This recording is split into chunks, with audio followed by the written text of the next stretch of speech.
Bom dia a todos e a todas. Declaro aberta a 717ª sessão ordinária do Conselho Superior da Defensoria Pública.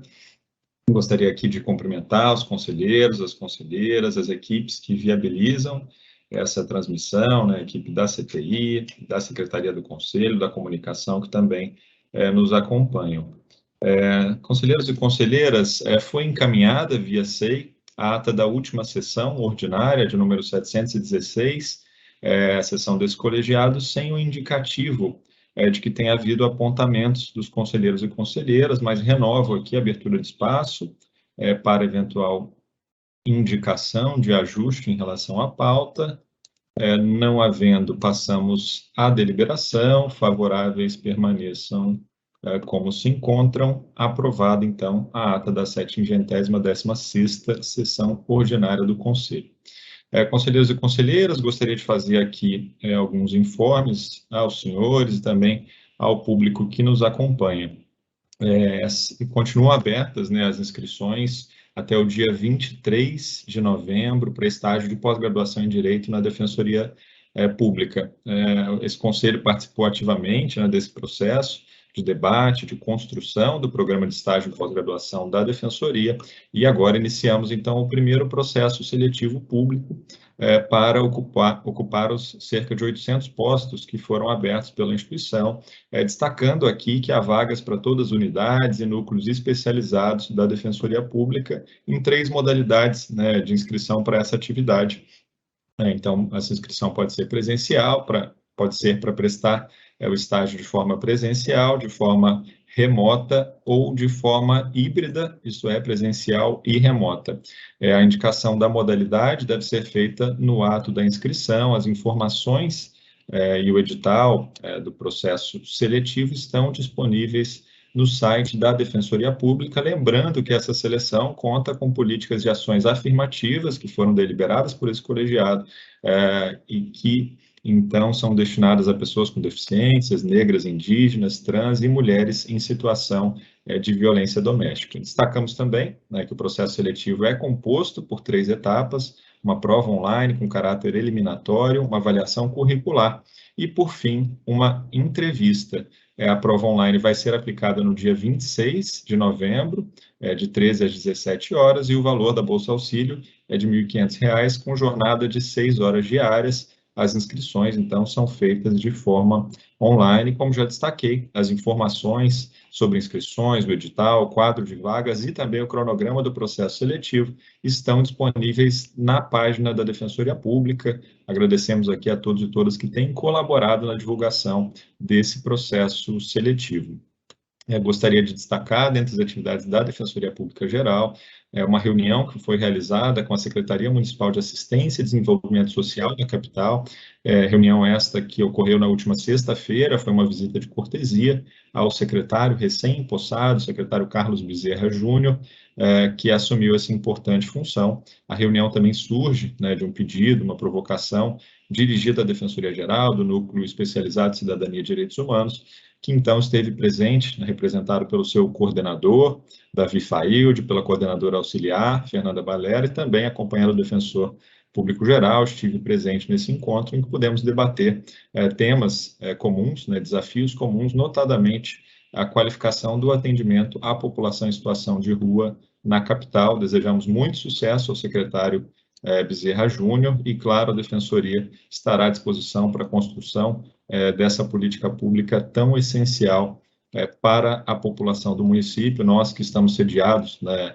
no centro da cidade, temos vislumbrado com muita preocupação, né, o aumento das pessoas, do número de pessoas em situação de rua, e dentro, né, da atuação da Defensoria, no contexto da pandemia, houve uma série de medidas voltadas ao atendimento prioritário dessa população, a retomada do atendimento presencial a essas pessoas, além de diversas outras providências ligadas a aspectos sanitários e defesa de direitos alimentares, dentre outros, desse público.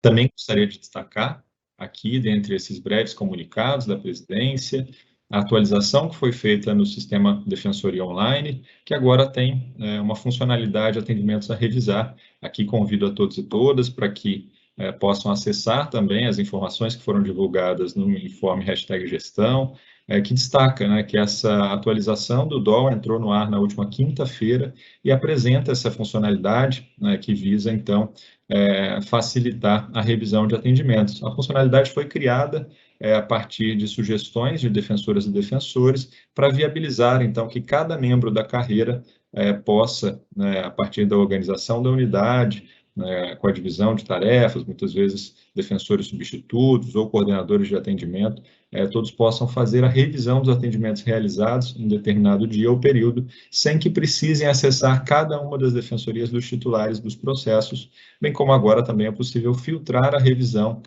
pelo defensor ou defensora responsável pelo atendimento. Sem prejuízo, claro, cada um desses atendimentos continuarão sendo informados nas defensorias dos titulares dos processos. Mais informações estão disponíveis no #gestão e, claro, também é possível acessar o manual que trata dessa nova funcionalidade, bem como sempre a equipe da CTI permanece à disposição pelo canal de e-mail já conhecido, né, o cti@defensoria.sp.def.br. Aqui, conselheiros e conselheiras, mais um destaque bastante importante e que, inclusive, né, justifica a ausência do Dr. Florisvaldo Fiorentino, nosso defensor público-geral, nessa sessão. A Defensoria Pública-Geral integrou a mobilização em defesa da prerrogativa de requisição junto ao Supremo Tribunal Federal e realizou diversas reuniões com ministros daquela corte. Houve uma atuação bastante intensa nos últimos dias, num trabalho conjunto do CONDEG, né, do Colégio de Defensoras e Defensores Públicos Gerais e da Associação Nacional de Defensoras e Defensores Públicos, a ANADEP. Dentre as estratégias de mobilização traçadas em conjunto, houve um trabalho muito forte nos últimos dias, né, intensificando um trabalho anterior de meses, né, em que atuou em defesa da prerrogativa de requisição de documentos públicos pela carreira, tal como prevista na Lei Orgânica 80 de 94, na Lei Orgânica das Defensorias Públicas, além de diversos outros diplomas legislativos estaduais, né, que foram questionados pela Procuradoria-Geral da República, dentre os quais a Lei Complementar 988. Na última segunda-feira, o Dr. Florisvaldo integrou diretamente a equipe do CONDEG, que realizou uma audiência com o ministro Edson Fachin, relator da ação que está pautada, né, foi pautada hoje. Na quinta-feira, também o Defensor Público-Geral ontem esteve, né, com a comitiva das entidades representativas nacionais e realizou reuniões presenciais com os ministros Luiz Fux, Luiz Roberto Barroso, Alexandre de Moraes e a ministra Carmen Lúcia, todas essas reuniões na sede do Supremo Tribunal Federal. Nessas oportunidades também, nosso Defensor Público-Geral aproveitou as agendas para trazer aos ministros e ministras da Corte argumentos relativos à ADI 5644. Conselheiros e conselheiras vão lembrar muito bem, assim como colegas que nos acompanham nessa sessão, essa ADI é relativa a São Paulo, deve entrar em pauta na próxima semana e contesta a vinculação, né, de parte do FAGE por uma lei estadual para assistência judiciária suplementar. O Defensor Público-Geral participou ainda nessa semana, aqui em conjunto com o nosso conselheiro William Fernandes, com a Escola da Defensoria Pública e com a ANADEP, de um seminário que foi desenvolvido para tratar justamente do poder de requisição e realizado aqui, como já destaquei, pela EDEP, também em parceria com a ANADEP.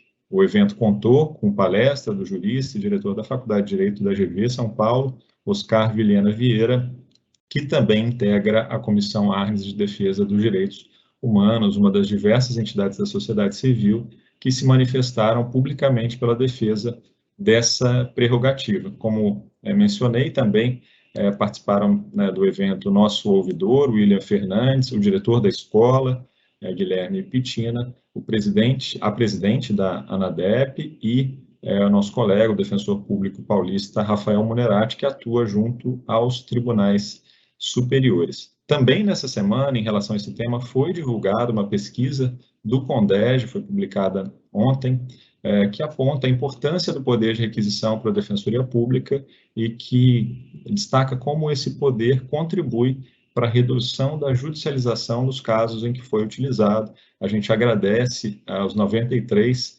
defensores e defensoras do Estado de São Paulo que colaboraram com esse levantamento do Conselho Nacional das Defensoras e Defensores Públicos Gerais.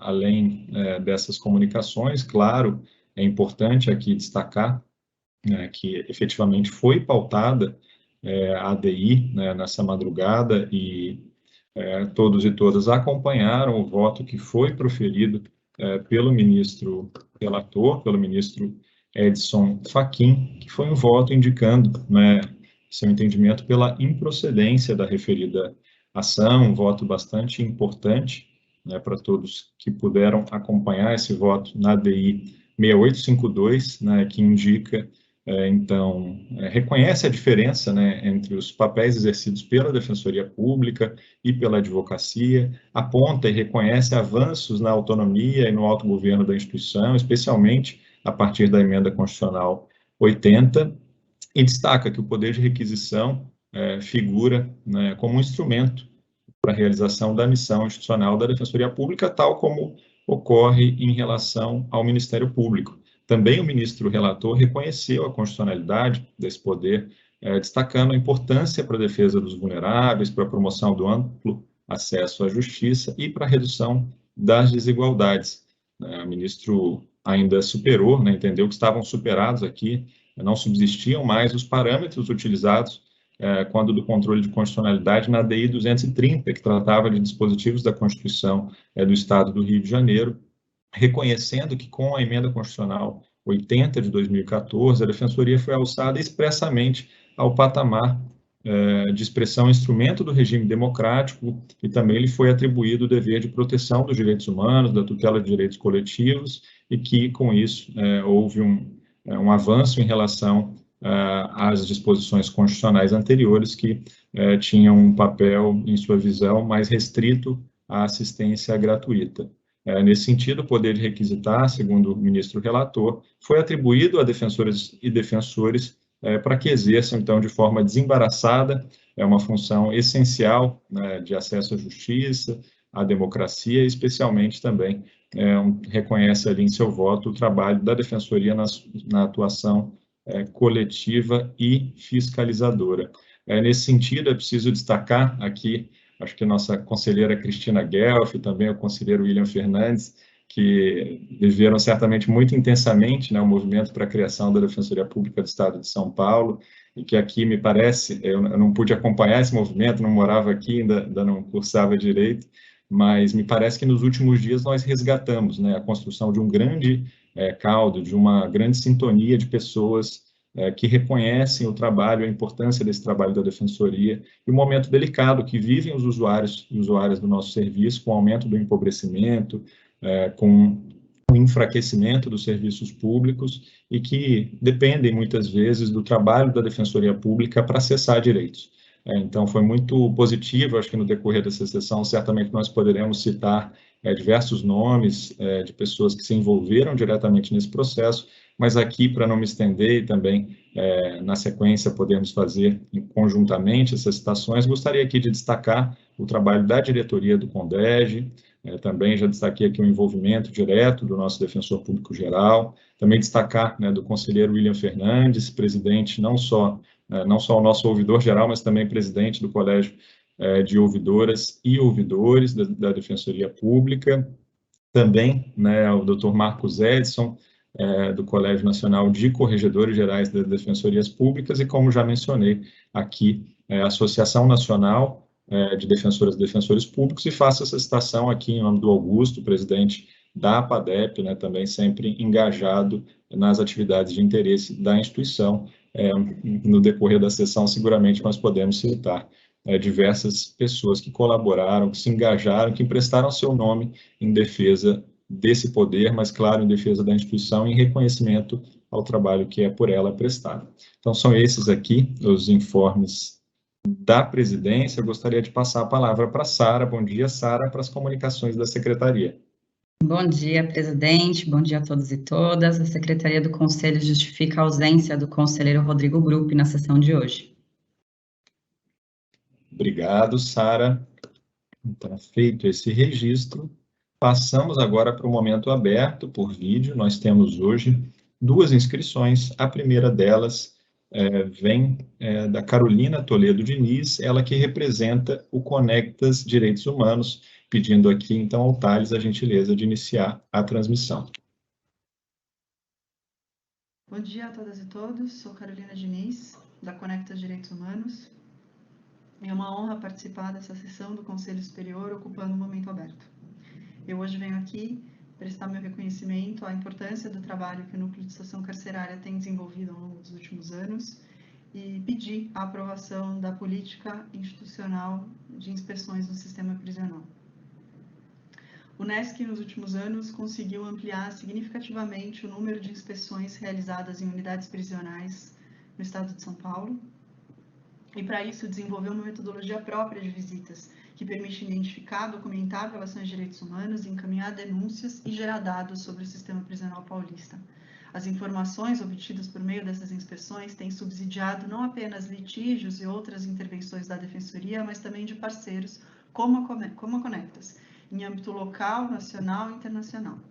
Podemos considerar que essa atuação do NESC dos últimos anos é uma espécie de projeto piloto da política que eles pretendem implementar. E mesmo com uma estrutura bastante limitada, essa atuação já produz resultados e foi objeto 2 vezes de premiação pelo Justiça para Todos da Ouvidoria da Defensoria Pública. A presença da Defensoria Pública nas unidades prisionais é fundamental no contexto atual, no qual o cárcere está cada vez menos suscetível ao controle social e as pessoas privadas de liberdade estão praticamente incomunicáveis. O Estado de São Paulo tem sistematicamente reduzido espaços de assistência religiosa e assistência humanitária. Ano a ano, menos instituições têm conseguido autorização para realizar atividades dentro das unidades prisionais. Os conselhos da comunidade não estão presentes em todas as comarcas e os que existem têm estruturas bastante precárias. As famílias também estão com dificuldade em fazer valer seu direito de visita. Precisam ter documentação verificada, vestimenta aprovada, suportar ônibus de viagem e nem se fala as condições vexatórias que são submetidas. Mesmo com todas as adversidades, são elas que estão presentes sistematicamente nas unidades prisionais e são elas que, na maioria das vezes, documentam, denunciam e cobram providências de autoridades sobre maus tratos no sistema.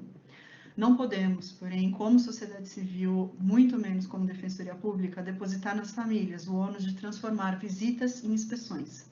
As famílias devem ser ouvidas, reconhecidas em suas denúncias e suas necessidades, incluídas em propostas de encaminhamento e construções de solução, mas não podem estar só. Essa atribuição é legalmente do sistema de justiça. Cabe ao Ministério Público, ao juiz de execução, especialmente às defensorias públicas, visitar periodicamente unidades prisionais e verificar condições de encarceramento, apurar denúncias e cobrar providências de autoridades. A presença da Defensoria Pública no cárcere não deve ser apenas no atendimento individual ou na verificação pontual de eventual denúncia recebida. O papel é de prevenção, de produção de informação e de apuração. A presença de órgãos de fiscalização em espaços de privação de liberdade tem a função de enfrentamento à tortura e maus tratos. A presença em si e o trabalho de documentação e a produção de informações têm também a função de caráter preventivo a novas violações e são capazes de orientar políticas públicas. Mas apesar do esforço do NESC dos últimos anos, isso só será possível quando uma política institucional perene que mobilize diversos defensores e não apenas um núcleo específico for estabelecida pela Defensoria Pública. Há custos, obviamente, mas é preciso priorizar atividades que repercutam mais na população vulnerável, que é o público-alvo da Defensoria Pública. E ninguém mais à margem, ao escuro e incomunicável do que a população privada de liberdade. A Defensoria Pública de São Paulo tem atuado em parceria com a sociedade civil na luta contra a tortura. Temos acionado órgãos nacionais e estrangeiros cobrando providências sobre a situação do Brasil. Caminhamos juntos para exigir do governo federal o funcionamento do Comitê e Mecanismo Nacional de Prevenção e Combate à Tortura. Lutamos na LESP para criar o Sistema Estadual de Prevenção e Combate à Tortura, que um dia ainda há de sair.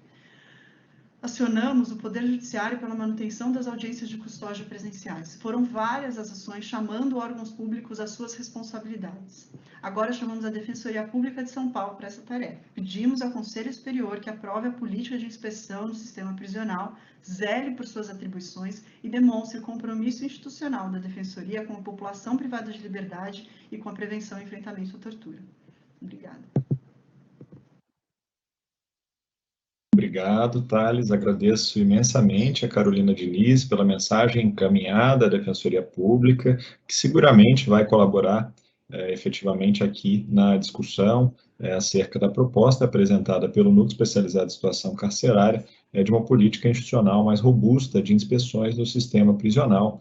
Aqui agradeço ao reconhecimento prestado ao trabalho do núcleo, aqui parabenizo também sempre o doutor Leonardo Biagioni de Lima, em seu nome, né, toda a equipe do núcleo, além dos coordenadores, todas as defensoras e defensores integrantes que vêm conduzindo muito bem esse trabalho de inspeções, inclusive no contexto da pandemia também foi uma das primeiras atividades presenciais retomadas pela Defensoria Pública, muito a partir do engajamento, né, da coordenação e de toda a equipe, né, de defensoras e defensores que integram esse núcleo especializado. Nesse período da pandemia, passamos de 200 inspeções realizadas pela instituição desde o início da política e seguramente precisamos fortalecer esse trabalho e avançar, então, nesse atendimento, nessa atividade que é prestada hoje pelo Núcleo Especializado em Situação Carcerária. Agradeço aqui a Carolina mais uma vez, então, como ela já destacou, tem um longo, né, a Conectas tem um longo histórico de trabalho em conjunto com a Defensoria Pública, e seguramente avançaremos conjuntamente também em relação a esse tema. O segundo vídeo que foi encaminhado é do representante da Associação dos Servidores e Servidoras da Defensoria Pública, o coordenador dessa associação, Bruno Gozzi Cândido de Oliveira. Então, Thales, por gentileza, peço que inicie a transmissão. Bom dia a todos e todas, mais um vídeo aqui das DPSP para o Conselho Superior da Defensoria Pública. Hoje traz algumas notícias aí, né? Nós tivemos a reunião com a Defensoria Pública Geral nessa segunda-feira sobre a nossa reposição inflacionária, né? As possibilidades de envio de projeto e também as questões relativas a aprovação do orçamento da Defensoria Pública lá na Assembleia Legislativa, né? Nós da associação estamos trabalhando também na Assembleia Legislativa para aprovação do orçamento da Defensoria Pública como enviado, né?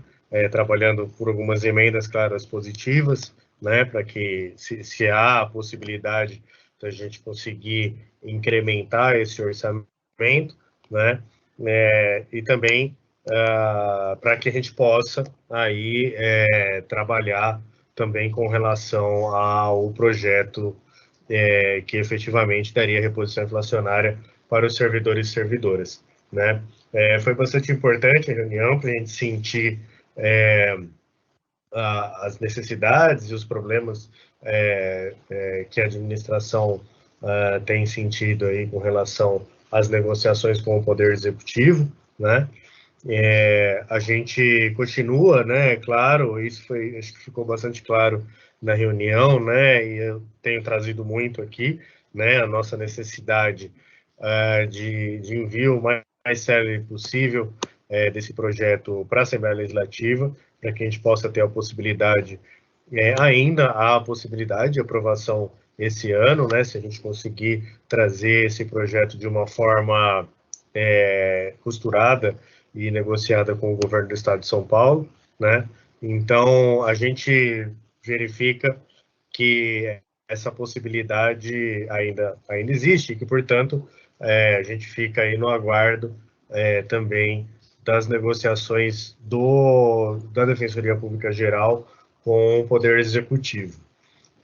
Nós também tivemos reunião com a Escola da Defensoria Pública, né, sobre o programa Pro Hardware e Pro Software, bastante importante também. Na semana que vem nós teremos a decisão lá do Conselho da EDEP com relação, para bater o martelo mesmo, com relação à criação do programa Pro Hardware e Pro Software para os servidores e servidoras da instituição, né?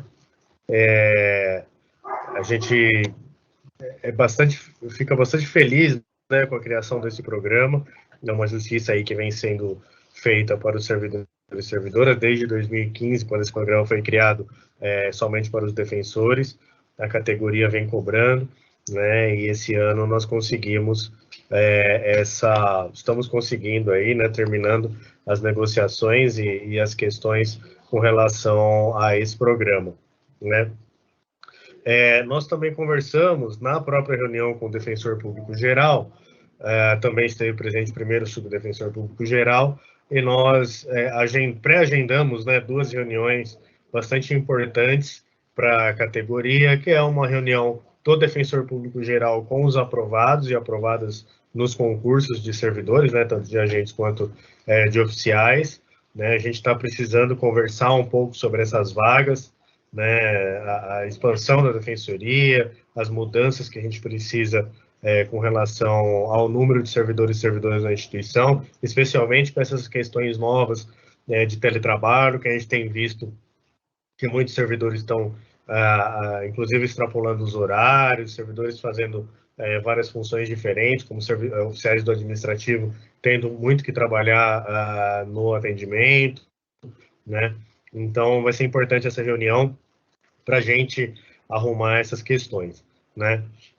Também trazer para esses aprovados e aprovadas a conversa sobre, né, as posses. São servidores que estão aguardando aí há muito tempo serem chamados, né?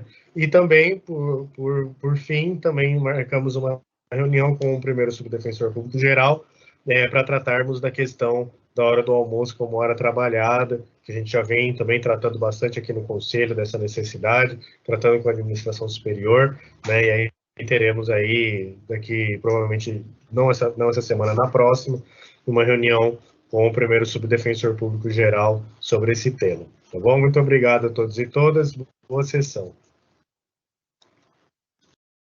Obrigado, Thales. Gostaria de agradecer aqui ao Bruno, então, que faz esse registro de mais uma importante reunião realizada pela Defensoria Pública Geral, com a Associação de Servidores e Servidoras da Defensoria Pública. Naturalmente, a Defensoria Geral segue à disposição de ambas as associações e de todos e todas para fazer atualizações importantes, tanto acerca do avanço do trâmite da proposta orçamentária, né, da proposta de lei orçamentária anual na Assembleia Legislativa do Estado, como também das pautas de interesse da instituição, e que serão objeto de permanente atualização e debate nesse colegiado e com todas as carreiras. Então, em relação a esses registros também de próximas reuniões realizadas, é importante esse debate, né, com servidores, com a Associação de Servidores e Servidoras e com aprovados em concurso, tal como tem havido também, né, com os colegas aí aprovados no 8º concurso de defensoras e defensores, com os quais nós temos feito também diversas reuniões de atualização. Além disso, outras reuniões seguirão sendo marcadas e, como já destaquei, estaremos à disposição das associações para esse debate. Então, são esses, conselheiros e conselheiras, os vídeos encaminhados para essa sessão, para o momento aberto de hoje, de modo que, esgotada essa etapa da sessão, passamos aqui para as manifestações das conselheiras e dos conselheiros sobre assuntos diversos. Então, ficam abertas aqui as inscrições.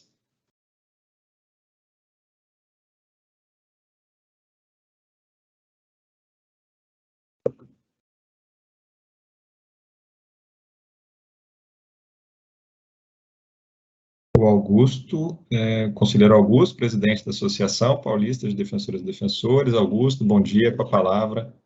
Bom dia, Pitanga, bom dia a todas e todos. Também reforçar aqui, acho que é o tema principal da semana e tem que ser, de fato, a questão da prerrogativa de requisição da Defensoria Pública, o voto do ministro Edson Fachin, relator da ADI 6852, muito importante para a Defensoria Pública. Primeiro, no tema em si, né, reforçando que nós temos essa prerrogativa, que ela é constitucional e que é um instrumento essencial da nossa justiça, mas também reforçando a autonomia da Defensoria Pública, seu papel constitucional, a relevância da emenda 80. Acho que o voto também do Edson trouxe o trabalho do CONDEG e da ANADEP conjunto, o seu voto destaca isso também, o que é muito importante. Então, é um voto que precisa ser comemorado, mas, evidentemente, ainda mais com o pedido de vista do ministro Alexandre de Moraes, o trabalho continua, a batalha vai ser longa, ainda tem muito chão pela frente, mas o que eu acho que mais importante disso tudo também, que me cabe aqui ressaltar, é a sintonia desse trabalho entre a ANADEP, a Associação Nacional, e o CONDEG, com apoio, evidentemente, também da Associação Nacional dos Defensores Públicos Federais e da DPU, mas, sobretudo, a ANADEP e o CONDEG, que desde o início se uniram firmemente para que a gente tivesse dados, informações, casos emblemáticos e o diálogo com os ministros.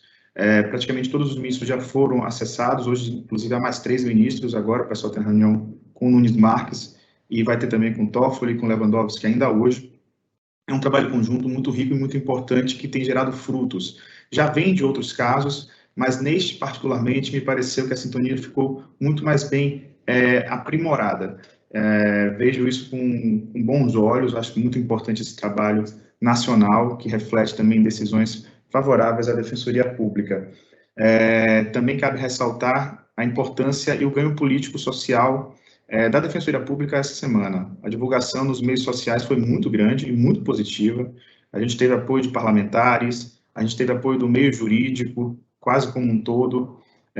Grandes juristas se manifestaram favoravelmente à Defensoria Pública e à sua prerrogativa. Também tivemos apoios de artistas, todos engajados na proteção da Defensoria Pública. As divulgações têm sido muito amplas em canais como o Globo, CNN, Estadão, Folha de São Paulo, no Twitter. Isso também tem que ser mencionado, porque é um ganho político muito importante para a Defensoria Pública, né? Fortalece a nossa instituição no cenário nacional. Então, eu espero que a gente possa continuar nessa toada e que o resultado possa ser positivo ao final. Evidentemente, a gente vai ter que aguardar o retorno do voto vista do ministro Alexandre de Moraes, mas o trabalho continua com os demais membros da Corte. Também destacar aqui, o Pitanga já mencionou, mas acho que é importante também ressaltar, que é uma outra ADI importante, né? Uma ação declaratória de constitucionalidade, a 5644, que envolve a Defensoria Pública de São Paulo especificamente, mas, evidentemente, como uma ADI tem reflexos nacionais, 2 temas são muito importantes nela. Primeiro, o repasse de parcela considerável do Fundo de Assistência Judiciária para a OAB, para assistência complementar, 40%, como todos nós sabemos. Mas, além disso, também tem uma discussão muito importante do ponto de vista formal, que é a iniciativa de lei, se pode ou não o governador de estado encaminhar um projeto de lei para alterar a lei orgânica da Defensoria Pública. Então, são 2 discussões muito relevantes. Rememorando aqui, o julgamento começou no ano passado, houve 6 votos pela inconstitucionalidade dessa lei, é uma ação da ANADEP, né, contra a lei daqui de São Paulo, mas houve pedido de destaque pelo ministro Alexandre de Moraes e volta na quarta-feira no plenário físico, e a gente está acompanhando também, atuando para que haja uma decisão favorável à Defensoria Pública, ou seja, estamos vivendo agora em outubro e novembro um período de muita atuação perante o Supremo Tribunal Federal, com decisões muito importantes, e de novo destaco essa atuação conjunta, ANADEP e CONDEG, com apoio das Defensorias Públicas Estaduais e das associações estaduais também, é muito relevante para que a gente possa ter sucesso nesses casos. Por fim, destacar também na área judicial, mas aqui em São Paulo, que nessa semana, na quarta-feira, dia 17, haverá o julgamento no órgão especial do Tribunal de Justiça de um caso envolvendo procuradores do Estado sobre a possibilidade ou não de migração do regime próprio para o regime complementar da Previdência Social. A APADEP atua como amiga da Corte neste caso, a gente entende que é um caso muito importante. O órgão especial já deu decisões favoráveis à migração para servidores municipais. E a gente espera, então, que haja também essa decisão em favor dos servidores estaduais e, evidentemente, tendo a decisão do órgão máximo do Tribunal de Justiça de São Paulo, isso possa reverberar positivamente na ação da APADEP ao lado de outras entidades daqui de São Paulo, para que os associados nossos possam, se assim quiserem, optarem pela migração ou não. Era isso, Pitanga. Obrigado. Obrigado, Augusto. Como de costume, né, farei comentários aqui também ao final. Vejo aqui o próximo inscrito, o conselheiro William Fernandes. Bom dia, William, com a palavra. Também aqui já destacando, né, como o Augusto bem trouxe, né, das diversas pautas que têm surgido, que têm aí sido colocadas, né, para esse final de ano no Supremo, também uma relacionada às ouvidorias das defensorias públicas.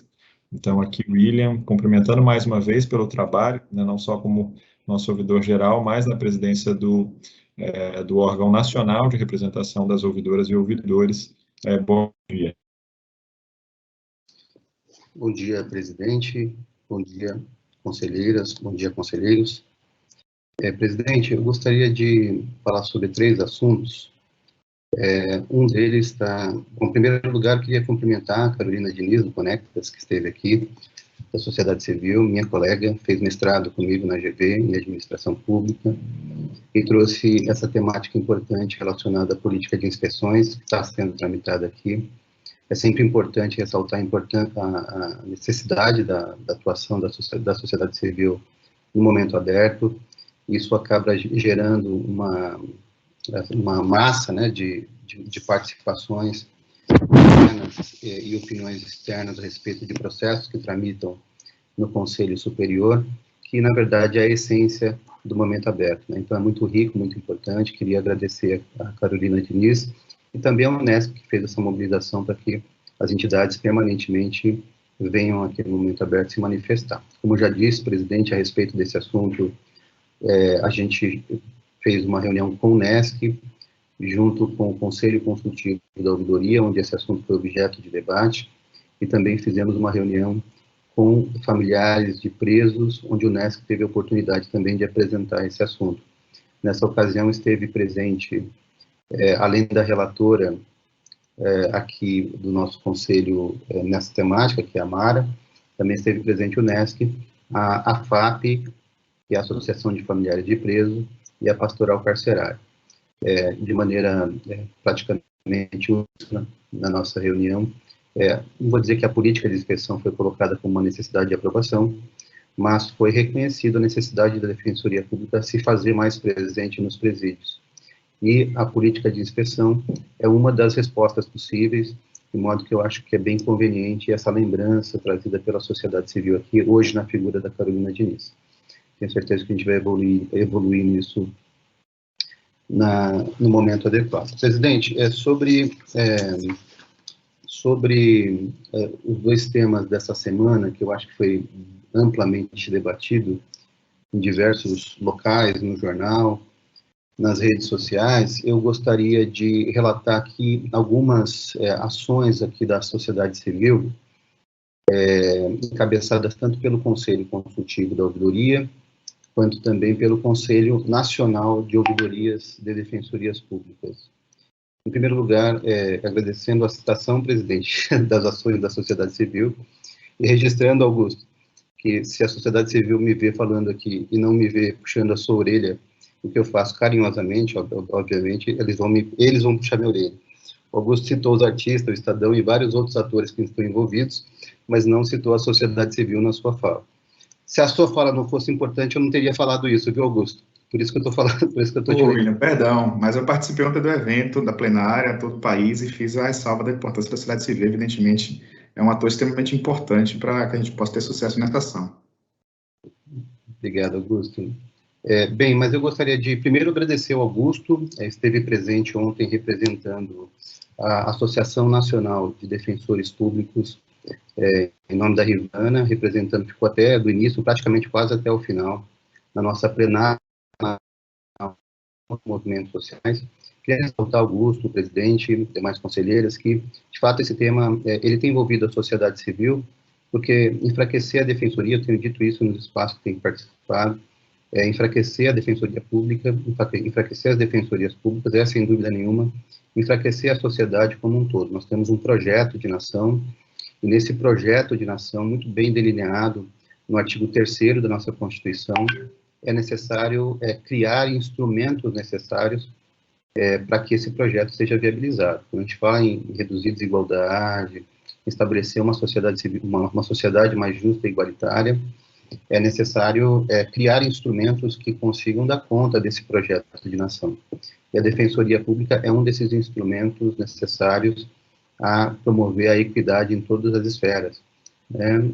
E qualquer ataque à Defensoria Pública, de alguma maneira, é atacar a sociedade, e nesse sentido, dessa maneira que nós temos enxergado esses ataques, né? Dessa maneira que nós temos enxergado esse engajamento que tem tido em relação à sociedade civil. Como muito bem colocou o presidente, isso acabou gerando aí uma reconexão importante entre a sociedade e a Defensoria Pública. Algumas dessas ações eu vou relatar aqui que mostra esse engajamento importante, né? A primeira questão relacionada a essa plenária, que eu fiz agradecimentos aqui ao Augusto, e também ao Condege, Rafael, por favor, leve os agradecimentos, né, ao CONDEG pela participação. Esteve presente o Rafson Ximenes, representando o CONDEG, lá diretamente de Brasília, como disse o Augusto, do início ao fim da nossa plenária, praticamente até o final, e nós fomos sediados na transmissão dessa atividade na ocupação São João 588, como eu sempre digo, é uma ocupação parceira da Defensoria Pública. Eles ficaram também lá até a noite, nós ficamos incomodando eles até a noite, e eles ficaram lá assistindo a transmissão dessa plenária nacional com os movimentos sociais. Não é comum ter plenárias nacionais com os movimentos sociais, e que foi muito importante, e eu considero também que foi um sucesso, seja pelo valor simbólico que tem essa plenária, de todo mundo ressaltando a importância da Defensoria Pública, seja pelo seu alcance, pelo trabalho de conscientização das pessoas, da publicização, né, de um assunto tão importante, muitas vezes hermético, porque fica fechado no Supremo Tribunal Federal, mas que nós tivemos a oportunidade, com os diversos parceiros que participaram dessa atividade, como a ANADEP, o CONDEG, e, enfim, obviamente, o Conselho Nacional de Ouvidorias, que promoveu essa atividade. Nós tivemos a oportunidade também de publicizar esse assunto e ressaltar a importância dele. Foram 15 estados do Brasil que participaram dessa atividade, lideranças de todas as regiões do país e várias entidades nacionais, como o Movimento por Atingido por Barragens, o Movimento Negro, o Movimento Nacional de Direitos Humanos, o Movimento de Moradia, várias entidades que têm uma atuação nacional própria, a RENAP, o MST, a RENAP, a Rede Nacional de Advogados Populares, o MST, e poderia citar aqui vários. Portanto, queria ressaltar a importância e agradecer também, obviamente, a equipe da ouvidoria que esteve na ocupação ontem à noite, trabalhando também para viabilizar esse assunto. Então, os registros de agradecimento aqui pela participação à ANADEP na figura do Augusto, e também à defensoria, aos defensores gerais, na figura, aí eu faço nesta sessão, na figura do nosso presidente aqui, mas pedindo que ele externe os nossos agradecimentos ao Dr. Rafson da Bahia, que esteve conosco também. A esse respeito ainda, presidente, desse assunto tão importante, que mobilizou tantos atores e atrizes, né, contrário a qualquer tipo de ataque às defensorias públicas, o Conselho Nacional de Ouvidorias entrou como amigos, né, e também articulou a entrada de diversas entidades, aí, como Amicus Curiae, na ação que tramita no Supremo Tribunal Federal. Entrou, num primeiro momento, na ação principal, que foi objeto de debate ontem no Supremo Tribunal Federal, e um dia depois entrou em todas as outras 22 ações que também tramitam e questionam essa ação. Então, o Conselho Nacional se fará presente nestas ações também, levando seus argumentos, e faremos também sustentação oral, obviamente, muito articulado com o GAETS, que tem coordenado para que essa ação seja também para que essas manifestações sejam também, de alguma maneira, harmônicas, né, e elas sejam contributivas. E, por fim, ainda como amigos, foi objeto de nota no Estadão também, a opinião do Conselho Nacional de Ouvidorias a respeito desse assunto, obviamente ressaltando que enfraquecer a Defensoria Pública, na verdade, é atacar, de alguma maneira, os usuários do serviço. Os usuários serão prejudicados. Então, é importante que essa visão, né, de que não é uma visão a favor do defensor individualmente, da defensora individualmente, mas que a prerrogativa conferida à Defensoria Pública é uma prerrogativa a serviço do usuário, né? Então, isso foi objeto também de notícia também no Estadão, ficamos felizes com isso. Ainda nessa linha de notícias, na terça-feira dessa semana, nós tivemos reunião do Conselho Consultivo. Nessa reunião foi deliberado também que nos fizéssemos presente, o Conselho Consultivo se fizesse presente em alguns espaços. Vários conselheiros estão gravando vídeos a favor da Defensoria Pública, exemplo, os 3 mais recentes do Conselho, do Rogério Sotile, que foi ex-ministro de Direitos Humanos, o Marcos Fux, que é diretor do Instituto Pro Bono. A pauta que ele milita é muito importante ele se manifestar, né, o Luciano Santoro, também que um advogado, e todos estão gravando vídeos, vocês são os 3 que nós já recebemos, estamos publicando nas nossas redes, que tem um alcance muito grande, e também se fazer presente também na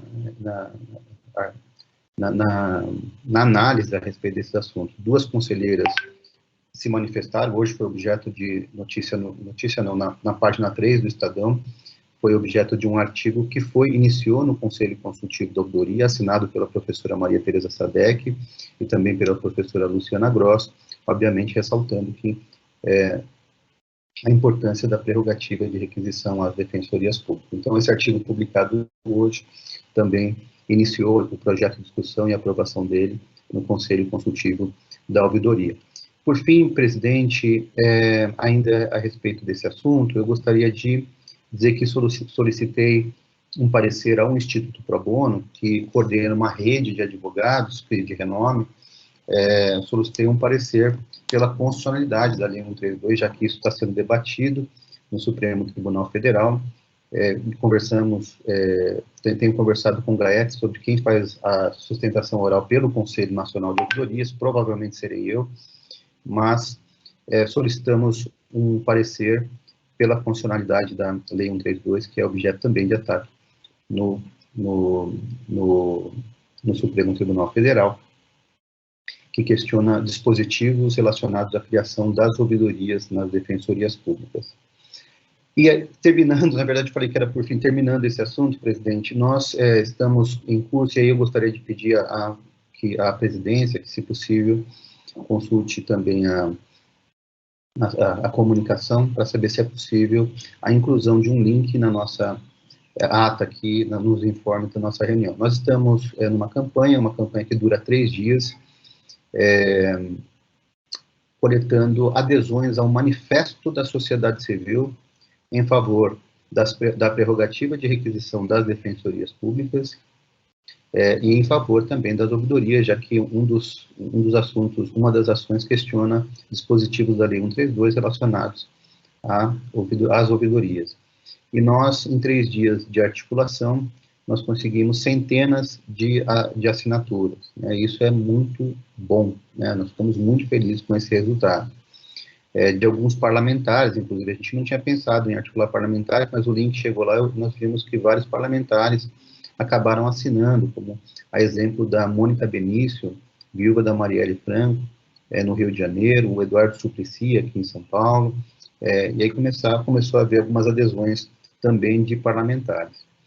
Mas, fundamentalmente, isso era dirigido à sociedade civil, às entidades da sociedade civil. A gente conseguiu, em 3 dias, um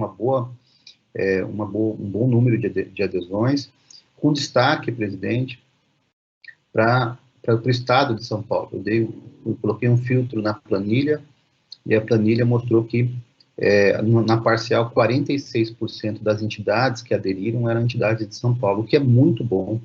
Isso é um excelente sinal. É importante ressaltar aqui que até pouco tempo atrás, as relações entre defensoria pública e sociedade civil estavam estremecidas, né? E ver uma adesão majoritária, né, nessa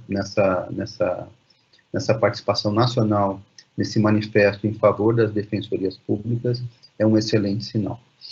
Presidente, eu também gostaria, enfim, e por aí peço, portanto, que, se possível, o link esteja disponível, para que aqueles que desejarem assinar, seja... Augusto, gostaria de pedir também, Augusto, a FADEP, eu sei que a FADEP se comunica, eu tenho o contato de alguns defensores, é um número expressivo, mas eu sei que a FADEP também se comunica com defensores por WhatsApp, que é uma ferramenta de comunicação mais fácil. De pedir também o apoio da Associação Paulista de Defensoras e Defensores Públicos na divulgação desse manifesto entre os defensores e exortando os defensores e defensoras, se possível, a enviar para suas entidades, para as entidades com quem dialoga. Nós temos um número expressivo de defensores que mantêm relações fortes com a sociedade civil, né?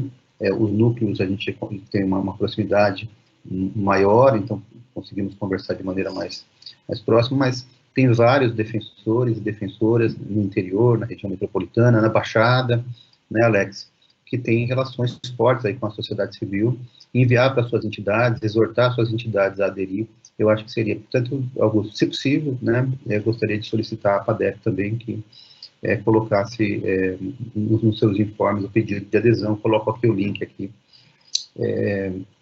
para divulgação, caso possa, Augusto. E, por fim, presidente, eu gostaria de terminar aqui falando sobre 2 assuntos, né? Na verdade, vou encerrar, então, eu ia falar do relatório de recomendações que estamos finalizando, um relatório que nós passamos na reunião do Conselho Consultivo na semana passada. Como eu tenho ressaltado aqui, a ouvidoria ela tem vários aspectos, ela tem a dimensão participação social, ela tem a dimensão instrumento de gestão e ela tem a dimensão que controle social, né?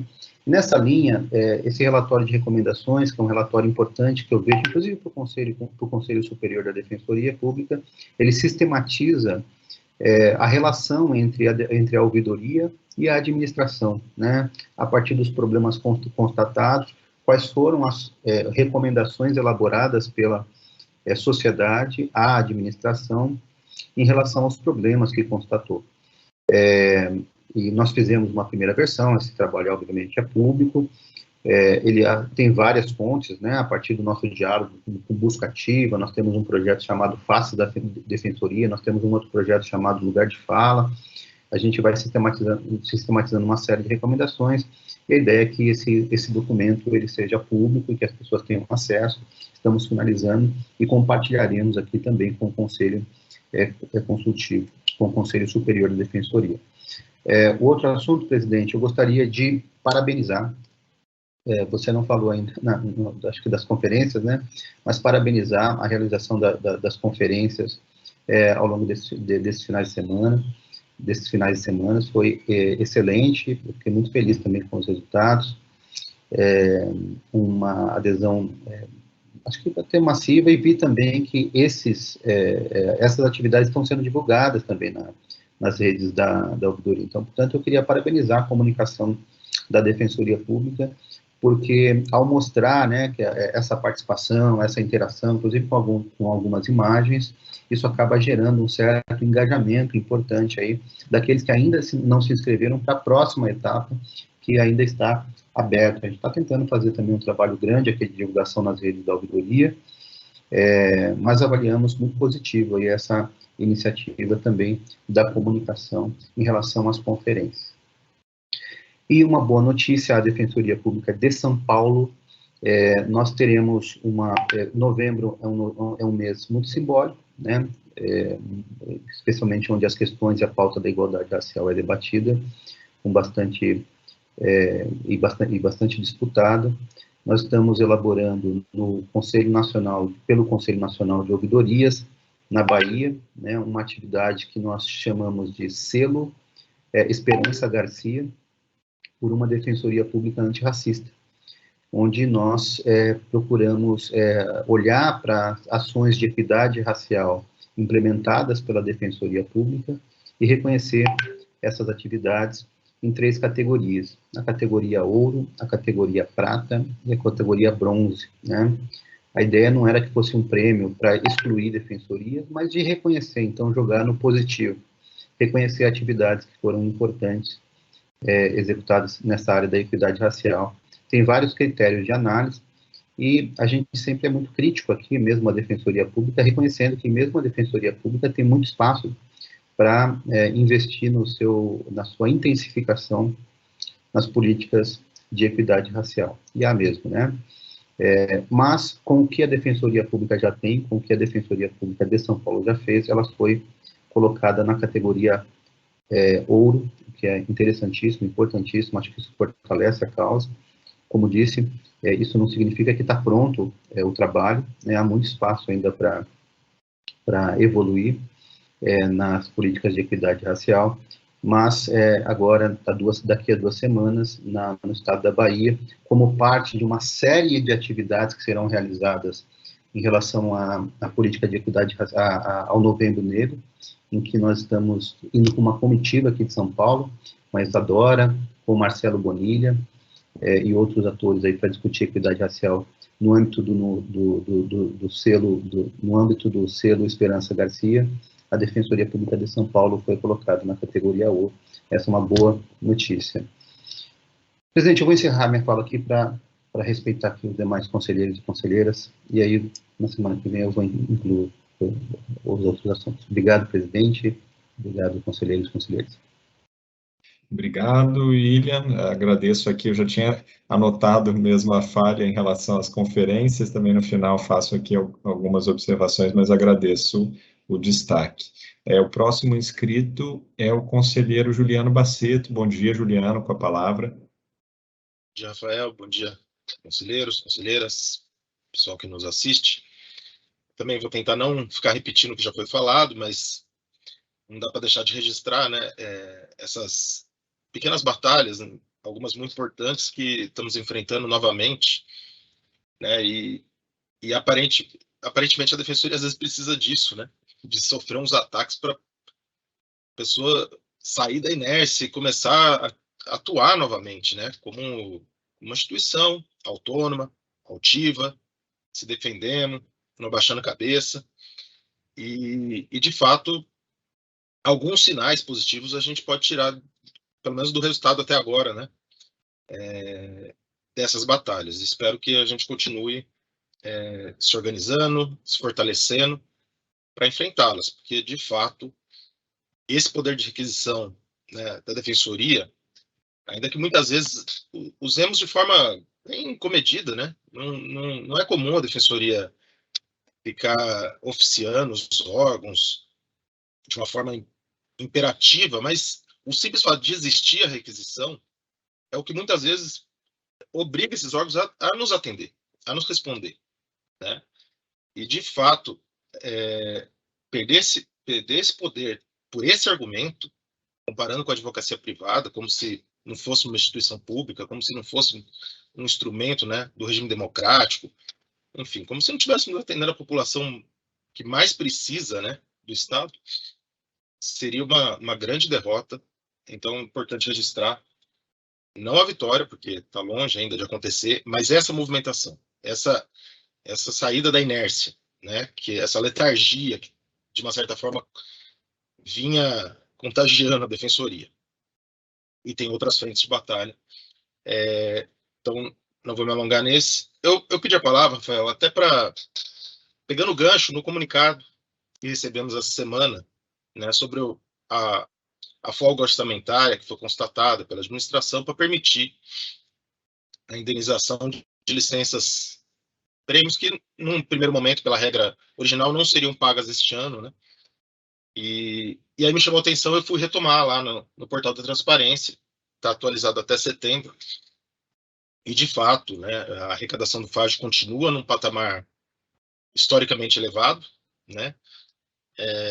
Por sinal, passamos a discussão do orçamento deste ano, falando tanto que finalmente nos estávamos mandando uma proposta de orçamento bilionário, né, que a Defensoria se tornaria uma instituição bilionária, mas se tudo caminhar como já está caminhando, esse bilhão chega esse ano, né? Então, na verdade, aquele orçamento que a gente mandou foi até conservador.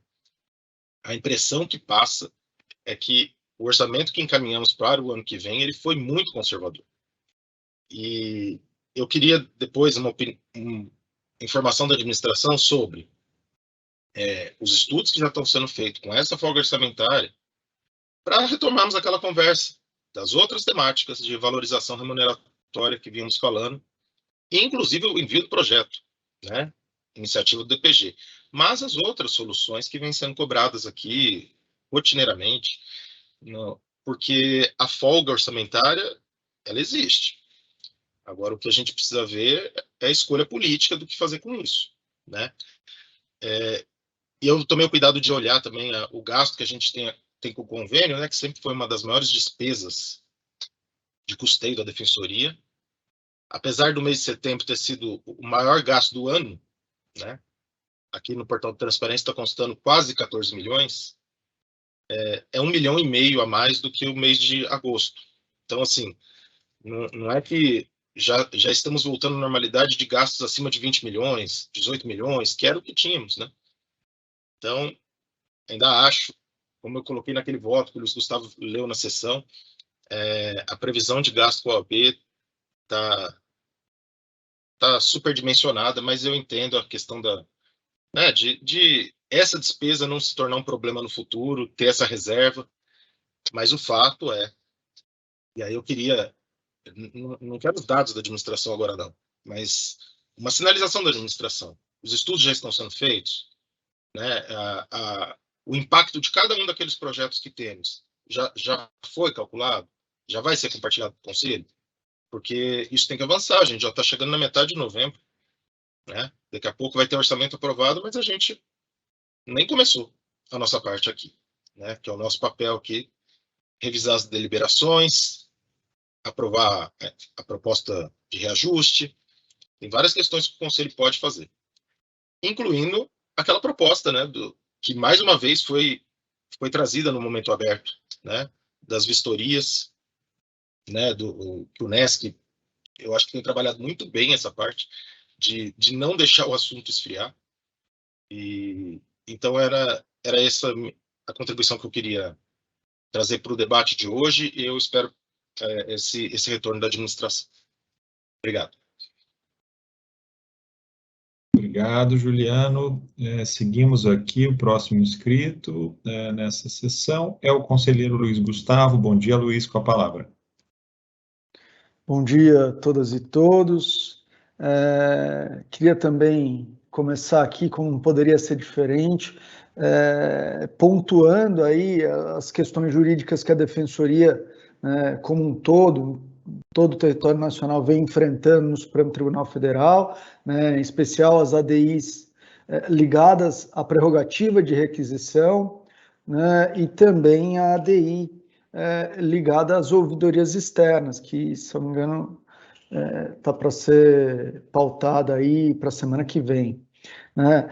Então, eu preciso parabenizar, né, o CONDEG, a ANADEP, o Conselho de Ouvidorias e todos os atores ligados à Defensoria Pública pela mobilização dessas últimas duas semanas, porque realmente isso ganhou um corpo, trouxe para o lado da Defensoria, como o Juliano falou, parceiros importantes, né? O Juliano, o Augusto e o William mencionaram isso, que vários juristas de renome começaram a se manifestar, parlamentares, né? Óbvio, né?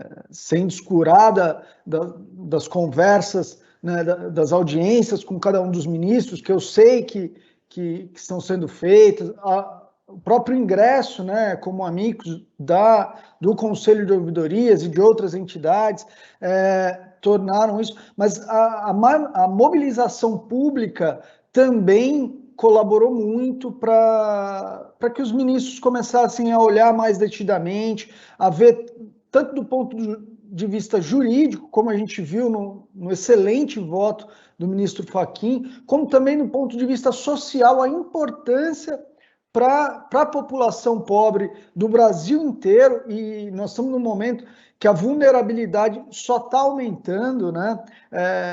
Isso é importantíssimo marcar para o futuro, para o ano de 2022, eu e quem olha para as defensorias consegue enxergar um acréscimo de atuação por conta do acréscimo do nosso público-alvo enorme. Então, seria muito ruim que nós perdêssemos essa importantíssima ferramenta de trabalho, e é disso que se trata, uma ferramenta de trabalho, né, que também é utilizada ao longo desses mais de 30 anos que a Lei Complementar 80 prevê a prerrogativa de requisição. Isso foi sendo aprimorado, a forma como a Defensoria utiliza essa ferramenta, e hoje nós colhemos fruto desse aprimoramento, né, com ações muito bem instruídas, que dão resultado graças ao bom uso dessa prerrogativa, né, dessa ferramenta de trabalho. Então, eu, enquanto defensor aqui de São Paulo, né, e como conselheiro também, tenho que agradecer muito, e eu quero fazer isso na pessoa do Pitanga e do Florisvaldo, como participantes do CONDEG, do Augusto, como nosso presidente da APADEP, nosso representante na ANADEP, e do William, como também um ouvidor aqui de São Paulo e presidente do Conselho da Ouvidoria, por terem capitaneado todas essa mobilização, né? Não só da Defensoria enquanto instituição, da sociedade civil, das associações, né? E da população como um todo, né? Porque também eu vi muito isso, pessoas que não participam da sociedade civil organizada, não têm ligação com o mundo jurídico, começaram a se manifestar porque entenderam o grande risco que a população pobre no Brasil estava correndo com essa possibilidade de fragilização da atuação da Defensoria, né? Então, eu fico feliz desse primeiro resultado positivo, e é um primeiro passo, né? Nós ainda temos uma longa batalha, precisamos ficar atento, inclusive com uma possibilidade da manutenção da prerrogativa de requisição apenas para as ações coletivas, o que seria desastroso da mesma forma do que retirar para todas as ações, né? Porque você ingessa um importante mecanismo. Esse é um perigo que agora começou a se desenhar, né? Mas, enfim, nós tivemos um excelente voto do ministro Fachin. Eu acho que esse voto foi fruto de toda essa mobilização, né? E espero que a gente tenha também, William, uma boa sorte na ADI das ouvidorias externas, assim como também espero que o resultado favorável que se avizinha, que se desenha, também continue na ADI a respeito da vinculação do nosso orçamento, de parcela do nosso orçamento para a Ordem dos Advogados, né, na seção São Paulo. Então, queria registrar isso. E também aproveitar e aí puxar o gancho da manifestação da Carolina Diniz, né, no Momento Aberto, para falar, assim como trouxe o Juliano, né, o Juliano chamou a atenção, eu acho que um ponto importante, que é o comportamento do nosso orçamento, né, que, pelo menos por hora, nos mostra um cenário financeiro da instituição equilibrado, né, lógico, não é nada que permita grandes voos, porque a gente sabe da dificuldade que é gerir um orçamento. Mas esse comportamento orçamentário pontuado pelo Juliano, ele nos mostra que é possível retomarmos alguns importantes projetos para a expansão da atuação institucional, né? E aí, como representante do interior, eu acho que também é chegada a hora da gente começar a pensar, e isso que é mais uma exortação da administração, e aí faço isso na pessoa do primeiro subdefensor público geral, que dentro da nossa estrutura institucional é quem se volta para a nossa expansão mais detidamente, né, Rafael? Mas começar a pensar uma expansão para o interior, né, do Estado. Nós ainda temos muito a crescer, nós ainda temos a emenda 80 para alcançar. Então, planejar esse crescimento com esse olhar para essa folga orçamentária. Não diria folga, mas essa estabilidade orçamentária, né? Melhor do que folga é estabilidade. Não é folga porque folgado não está, né? Mas, além disso, nós temos projetos também de relevo, e dentre esses eu pontuo aqui o trazido pela Carolina Diniz, né, que é o projeto do NESC, né, de ampliação das inspeções institucionais. Sem dúvida nenhuma, é um projeto importantíssimo, né, quando a gente fala de ampliação à política pública da inspeção nas unidades prisionais, voltadas aí à melhoria das condições de aprisionamento no nosso Estado. Então, acho que é algo que a gente pode retomar, retomar não, né, avançar, né? Além de vários outros, né? O Juliano pontuou outros projetos. Enfim, eu também queria reforçar aí o pedido do Juliano para que a administração fale a respeito do que ela está projetando para o início de 2022. Eu nem diria que é para o fim desse ano, porque o ano está se esgotando, né? Mas para o início de 2022, quais são as perspectivas para esses avanços, né, Pitanga? Então, era um pouco isso que eu queria pontuar com a administração. Muito obrigado. Obrigado, Luiz Gustavo. Eu não verifico aqui, conselheiros e conselheiras, outras inscrições. Não sei se mais alguém se inscreveu. Se tiver feito, por favor, fique à vontade para dar a palavra. Enquanto não há nenhuma manifestação, eu gostaria aqui de fazer alguns registros em relação às manifestações, agradecendo aqui todas as manifestações dos conselheiros e conselheiras. Gostaria aqui de começar, conselheiro William, endossando aqui o registro já feito em sua fala, em relação ao início do 8º ciclo de conferências da Defensoria, o início dos pré-encontros, né?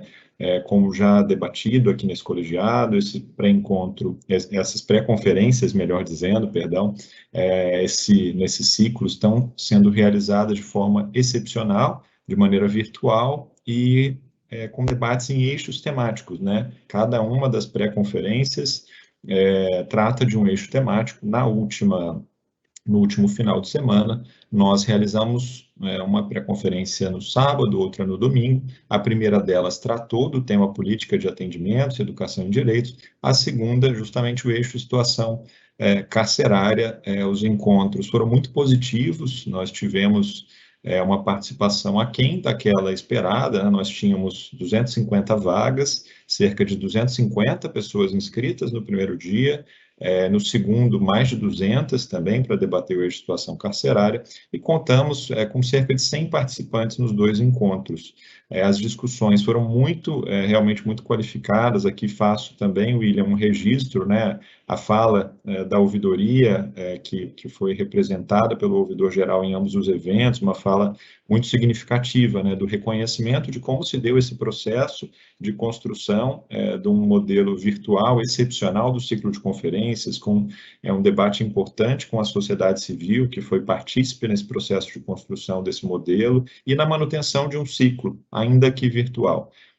Também o William trouxe essas pautas importantes relacionadas à Defensoria Pública, inclusive as que estão em discussão no Supremo Tribunal Federal, fazendo essa provocação à sociedade civil bem na linha, né, de toda a mobilização que vem sendo feita nos últimos tempos pela ouvidoria e por todos e todas que compõem a Defensoria Paulista, mas também todas as defensorias e todas as associações representativas de membros dessa instituição.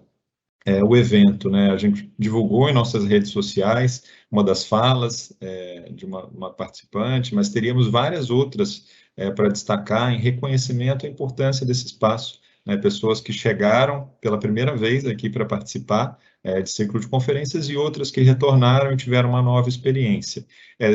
Viemos fazendo no decorrer, estamos fazendo no decorrer dessa semana reuniões de avaliação, e a partir dessa avaliação pensando em como aprimorar ainda mais esse evento, né, especialmente o processo de ingresso de participantes que, pelas funcionalidades da ferramenta Teams, eu acho que foi o ponto mais difícil, né, William, desses 2 primeiros dias. Houve um avanço do primeiro para o segundo, mas seguramente temos espaço para avançar mais. Agradecemos imensamente a equipe da CTI, que foi essencial em todo esse processo. A ouvidoria, já mencionei, não só o William, mas o Conselho Consultivo, Camila e todos e todas que participaram desse debate, especialmente a Carla Mauch, né, que compõe a comissão organizadora. Nesse colegiado, tive também o cuidado de encaminhar uma mensagem ao conselheiro Luiz Felipe, que foi o representante do colegiado nas discussões da comissão organizadora e que colaborou ativamente para o resultado, né, que alcançamos no último final de semana, com 18 propostas apresentadas em cada um dos dias, lembrando que agora essas propostas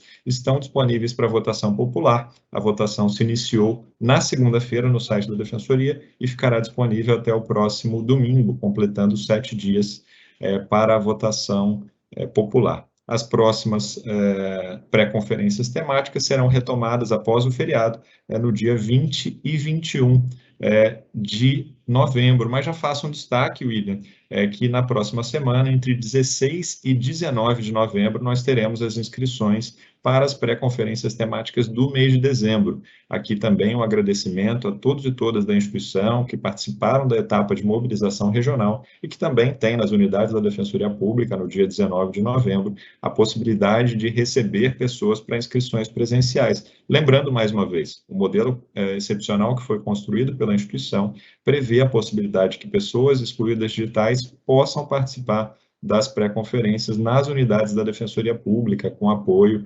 de servidores e servidoras, para que, então, sendo um ciclo virtual, essas pessoas possam estar incluídas e participar da construção dos rumos da Defensoria. Há um cuidado muito grande com a acessibilidade também no evento, houve um número importante de pessoas com deficiência inscritas e seguiremos também trabalhando essas perspectivas de acessibilidade no evento como um piloto, para incrementar. O conselheiro Rodrigo trouxe esse ponto numa das últimas sessões, para incrementar também a acessibilidade na Defensoria Pública.